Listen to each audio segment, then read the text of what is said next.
दोस्तों आज हम इस वीडियो में जानेंगे कि सेविंग कैसे करते हैं। आइए आज हम इस वीडियो में बताते हैं कि आप पके हुए दाढ़ी को, वाइट दाढ़ी को अच्छे तरीके से सेविंग कैसे करते हैं और आप अच्छे तरीके से पहले सेविंग करने से पहले सॉफ्ट कैसे करते हैं। देखिए मैं अच्छे तरीके से पहले फेस वॉश करूंगा। ये होता है सॉफ्ट करने का मेन कारण। आप फोम से सेविंग करें तो पहले आप अच्छे तरीके से सॉफ्ट करें। देखिए कैसे कि मैंने अच्छे तरीके से सॉफ्ट किया है। फिर आपको मैं बताऊंगा कि अच्छे तरीके से सेविंग कैसे करते हैं और किस एंगल पे सेविंग करना चाहिए। फिर मैं ले लूंगा फोम। आज मैं फोम की हेल्प से सेविंग करूंगा और आप सभी को बताऊंगा कि फोम को कैसे अच्छे तरीके से बियर्ड पे लगाकर सॉफ्ट करने के बाद फिर अच्छे तरीके से सेविंग करते हैं। क्योंकि बहुत से मेरे क्लाइंट का मैसेज आता है कि भाई मैं सॉफ्ट अच्छे तरीके से करता हूं पर मेरा जो ब्लेड है वो ब्लेड का धार होता है वो ख़त्म हो जाता है और कहीं कहीं वाइट बियर्ड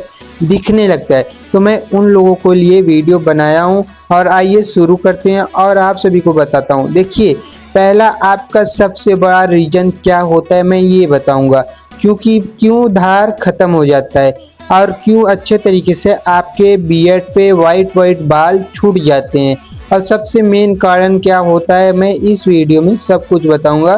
पहले वीडियो को एंड तक बनिए और पूरा वीडियो को देखिए और समझिए। देखिए जो पहला होता है आपका जो स्किन होता है वो स्किन आप टाइट नहीं कर पाते, क्योंकि जो स्किन को अच्छे तरीके से टाइट कर लेता है उस पे आपका जो छुरे का जो ब्लेड है वो अच्छे तरीके से चलेगा और आप अच्छे तरीके से सेविंग कर पाएंगे। और दूसरा रीजन, आप जो छुरे चलाते हैं वो सही तरीके से नहीं चलाते, इसीलिए आपका छुरे का धार जो होता है वो आपके छुरे का धार खत्म हो जाता है। अब वही मेन पे जो रीजन होता है कि कैसे अच्छे तरीके से छुरे को चलाएं।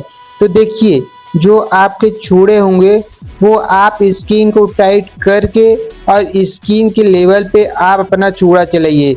जो बाल आपका उल्टा होगा उस बाल को आप अच्छे तरीके से उल्टे एंगल पे निकालिए और जो बाल आपका सीधा होगा उस बाल को आप सीधे एंगल पे निकालिए। देखिए जो मेरा बियर्ड है मैं स्किन को टाइट कर रहा हूँ पर मैं हल्के से अपने छुरे के देखोगे तो मैं तिक्के पे चला रहा हूँ। मेन क्या रीजन है कि छुरे को हल्के से तिक्के एंगल पे चलाएंगे तो आपका छुरा का धार जो है वो खत्म नहीं होगा और अच्छे तरीके से आप सेविंग कर पाएंगे। ठीक। और तीसरा रीजन, जो वाइट वाले बाल ज़्यादा दिखते हैं तो वाइट वाले बाल को कैसे हटाएं।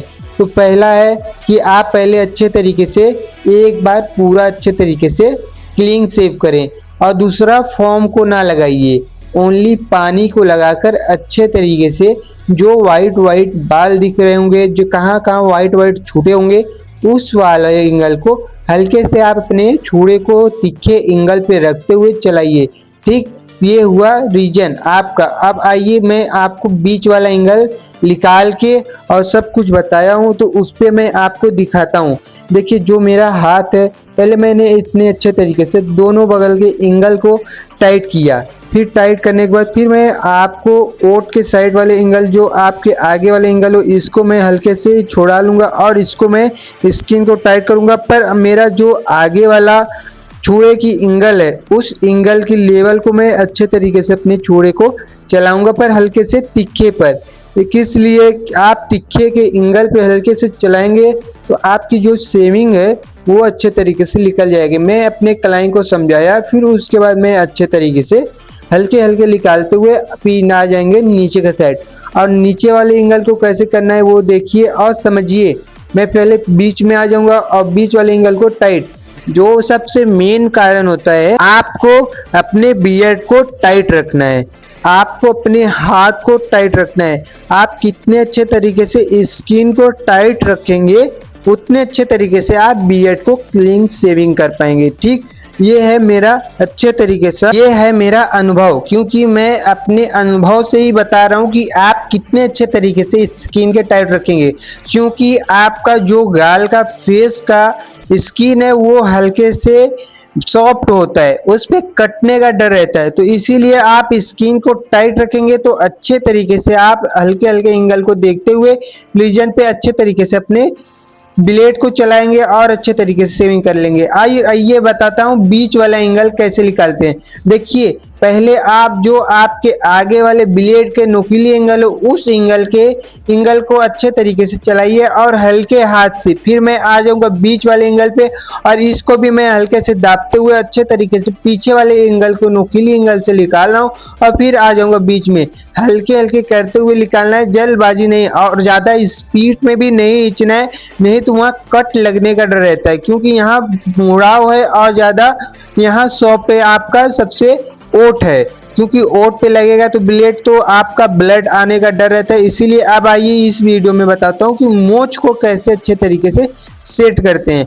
मैंने अच्छे तरीके से मोच को करूँगा 0.5, फिर उसके बाद आपको सेट करके दिखाता हूँ क्योंकि बहुत से मेरे क्लाइंट का कहना है कि मैं मोच को ही नहीं सेट कर पाता फेस के रिकॉर्डिंग।